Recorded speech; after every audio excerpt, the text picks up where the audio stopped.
এই শুক্রবারের আগেই নবম পে স্কেলের পূর্ণাঙ্গ তালিকা ঘোষণা। আজকের মিটিংয়ে কার্যকর সিদ্ধান্ত আসবে।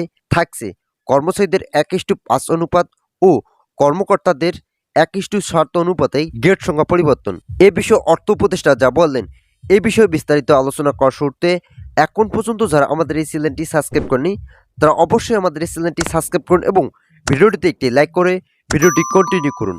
আজ প্রধান উপদেষ্টা একটি বৈঠক করেন, সেখানে সরকারি চাকরিজীবীদের বেতন বৃদ্ধির বিষয়গুলো নিয়ে আলোচনা করেন। এছাড়াও যারা নিম্ন গ্রেডের কর্মচারী আছেন তাদের বেতন 1:5 অনুপাতে বৃদ্ধির নতুন সিদ্ধান্ত নেওয়া হয়। পে কমিশনের একাধিক সদস্যরা আজকের বৈঠকে উপস্থিত হয়ে বেশ কিছু তথ্য উপস্থাপন করেন। তারা বলেন, আমরা দীর্ঘদিন থেকে এই বিষয়টি নিয়ে কাজ করে যাচ্ছি। এর ফলে কর্মচারীদের মাঝে পে কমিশনের প্রতি ক্ষোভ সৃষ্টি হয়েছে। তাই আমরা এই সপ্তাহের মধ্যে নবম পে স্কেলের গেজেট প্রকাশ করব। যেহেতু অর্থ মন্ত্রণালয়কে বাজেট সংশোধনের জন্য তাগিদ দেওয়া হয়েছে, তাই তারা বাজেট সংশোধন করলেই নির্দিষ্ট একটি তারিখ প্রকাশ করা হবে।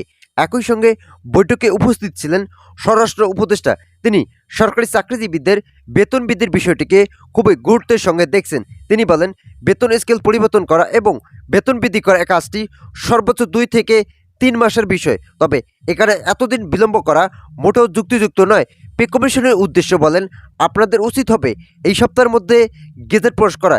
ইতিমধ্যেই অনেক সময় ক্ষেপণ করা হয়েছে, তাই আর সময় বিলম্ব না করে এই সপ্তাহে গেজেট প্রকাশ করে জানুয়ারি থেকে বেতন বৃদ্ধি করা বাস্তবসম্মত হবে।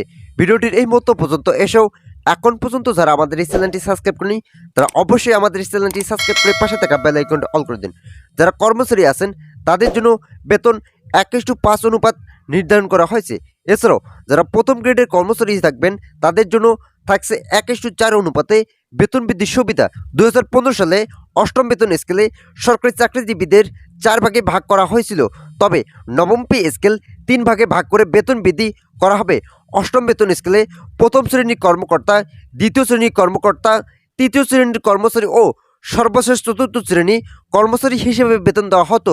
এখানে সরকারি চাকরিজীবীদের মাঝে বেতন বৈষম্যতার সৃষ্টি হয়। তাই অন্তর্বর্তীকালীন সরকার চাচ্ছে এই বেতন বৈষম্যতা দূর করতে হলে প্রথম গ্রেড সংখ্যা পরিবর্তনের পাশাপাশি 3টি ক্যাটাগরিতে বেতন দেওয়া হবে। এই বিষয়টিকে তাৎক্ষণিকভাবে সমর্থন জানায় অর্থ উপদেষ্টা ও স্বরাষ্ট্র উপদেষ্টা। তারা বলেন, এই বিষয়টি যুক্তিযুক্ত এবং বর্তমান সময়ের জন্য যুপোপযোগী একটি সিদ্ধান্ত।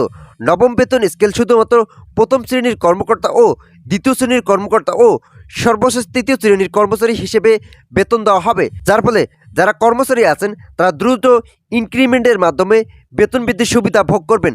অবশেষে এই সিদ্ধান্ত বাস্তবায়নের বিষয় পে কমিশন ও অর্থ মন্ত্রণালয়ের সঙ্গে বেশ কয়েকবার গোপন আলোচনা হয়। তারা বেতন বৃদ্ধি কিভাবে বৃদ্ধি করবেন, এছাড়াও অনুপাত কত রাখবেন সে বিষয়গুলি স্পষ্টভাবে তুলে ধরেন। ভিডিওটির এই মুহূর্ত পর্যন্ত এসেও এখন পর্যন্ত যারা আমাদের এই চ্যানেলটি সাবস্ক্রাইব করেনি তারা অবশ্যই আমাদের চ্যানেলটি সাবস্ক্রাইব করে পাশে থাকা বেল আইকনটা অল করে দিন। আজকের উচ্চ পর্যায়ের মিটিংয়ে সরকারি কর্মকর্তা কর্মচারীদের দাবি দেওয়াগুলোকে উপস্থাপন করা হয়। পে কমিশনের একজন সদস্য এই দাবি দেওয়াগুলোকে উপস্থাপন করার ফলে উপদেষ্টার মাঝে টনক নড়ে। যেহেতু কর্মচারীদের একান্তই দাবি সকল ভাতা দ্রুত বাস্তব হবে, তাই তাদের সকল দাবি বাস্তবায়ন করার লক্ষ্যে আজ সকাল থেকেই শ্বাসরুদ্ধকর বৈঠক করা হয়েছে। এই বৈঠকে বিকেল 3টা পর্যন্ত চলমান থাকবে। এছাড়াও মাঝপথে বিভিন্ন সংশ্লিষ্ট কর্তৃপক্ষ গণমাধ্যমকে বিভিন্ন মতামত দিয়েছেন। নাম অপরিষ্কৃত রাখা শর্তে একজন সদস্য বলেন, বেতন বৃদ্ধি করার সকল কাজ শেষ, এখন গেজেট প্রকাশের জন্য প্রস্তুতি চলমান। আমরা ধারাবাহিকভাবে বৈঠক করার মাধ্যমে এই সিদ্ধান্তগুলোকে নিয়েছি, তবে আশা করছি দ্রুত একটি গেজেট প্রকাশ করা হবে। এছাড়াও একটি গুরুত্বপূর্ণ তথ্য পাওয়া গিয়েছে। এই তথ্যগুলোর মধ্যে থাকছে সিলেকশন গ্রেড ও টাইম স্কেল পুনরুদ্ধার। 2015 সালে অষ্টম বেতন স্কেল যে টাইম স্কেল বন্ধ করে দেওয়া হয়েছিল সেটা আবারও পুনরায় চালু করার নতুন সিদ্ধান্ত এসেছে। পে স্কেল বাস্তবায়নে বিলম্ব খবরে সরকারি কর্মচারীদের মধ্যে তীব্র ক্ষোভ ও অসন্তোষ দেখা দিয়েছে। কর্মচারী নেতারা গত 30 নভেম্বরের মধ্যে সুপারিশ জমার আলটিমেটাম দিয়েছিলেন। সুপারিশ জমা দিতে দেরি হওয়ায় এবং অর্থ উপদেষ্টার মন্তব্য হতাশ হয়ে অনেক সংগঠন কঠোর আন্দোলনের হুঁশিয়ারি দিয়েছেন। বিশেষ করে সচিবালয়ের কমিশন চেয়ারম্যানের সাম্প্রতিক বৈঠকে খসড়া নিয়ে বিস্তর আলোচনা হলেও চূড়ান্ত সুপারিশের জন্য আরও অন্তত 3টি সভার প্রয়োজন বলে জানা গেছে। তো আজকের এই ভিডিওটি এ পর্যন্ত। আশা করি ভিডিওটি থেকে অনেকেই উপকার পেয়েছেন। যদি উপকার পেয়ে থাকেন তাহলে অবশ্যই আমাদের চ্যানেলটি সাবস্ক্রাইব করে পাশে থাকা বেল আইকনটি অল করে দিন।